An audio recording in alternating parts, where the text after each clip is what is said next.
The past and the pitcher. Arise, and go down to the potter's house, and there I will let you hear my words.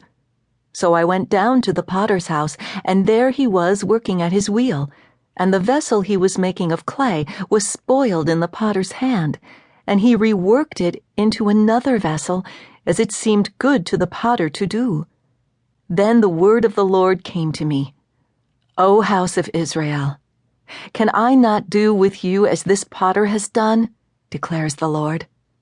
Behold, like the clay in the potter's hand, so are you in my hand, O house of Israel.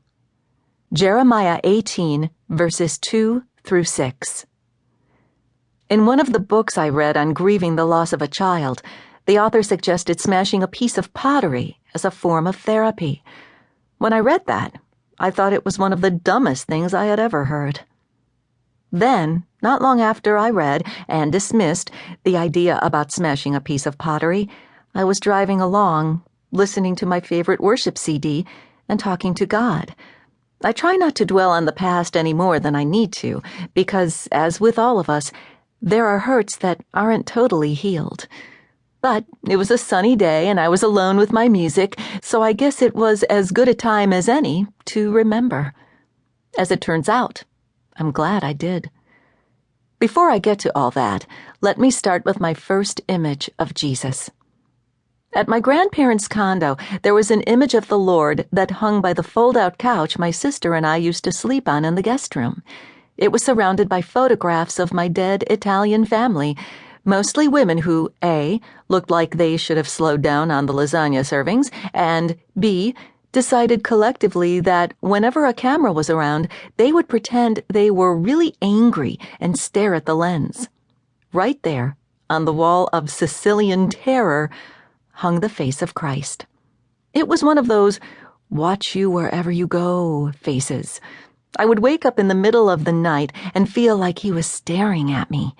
I actually devised an elaborate system that involved my sister and me taking shifts, so neither of us would be caught unaware in the event that he or any of the dead ladies decided to make a midnight visit. Let's just say it wasn't a great first impression. Years later, 2 events occurred that shaped my life dramatically. The first was during graduate school. My dad called me one day and told me he had been diagnosed with cancer. They were going to do further testing, but things didn't look good. I remember the words 3 months being tossed around. I am a daddy's girl, to say the least. Although I had no background with the church or with the Lord, I decided to do something crazy. I made a deal with God. It went something like this: you heal him, and I will find out about you. It sounds kind of crazy, but I was desperate. The closest thing to prayer I had up to that point was when I asked God in the 5th grade to make my bowl haircut grow out while I slept. He failed me. I have pictures to prove it. On Christmas Eve, we got a phone call from the doctor. The tests had come back.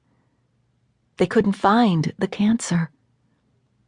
My family had always been Catholic, so when I got back to the city where I was attending grad school, I called the local Catholic church and asked them how to learn about God. It turned out they had classes for this kind of thing, and they were about to start. Go figure. I went to classes for a year and got to know God a little better. I decided I needed to get rid of my boyfriend, whom I had dated for almost 6 years. He was abusive in every sense of the word, and there are a lot of deep wounds I still carry with me from that time period. It was a completely unhealthy relationship, and one of those times I look back on and wish I could change. It hurts, because even though I didn't have a relationship with God at the time, I feel like I was unfaithful to him. Fast forward a few years. I was driving home from work and talking to my best friend on the phone. A woman was not paying attention and pulled out right in front of me. I slammed on my brakes, but not fast enough to prevent my car from hitting her and rolling over. I remember the sound of glass breaking and a scream. I guess it was mine. I climbed through the window of my Grand Cherokee and cut my shoulder on the way out. It was the only injury I sustained. I noticed the police officers who came to the scene of the accident were taking pictures of my car, now upside down in a pool of glass.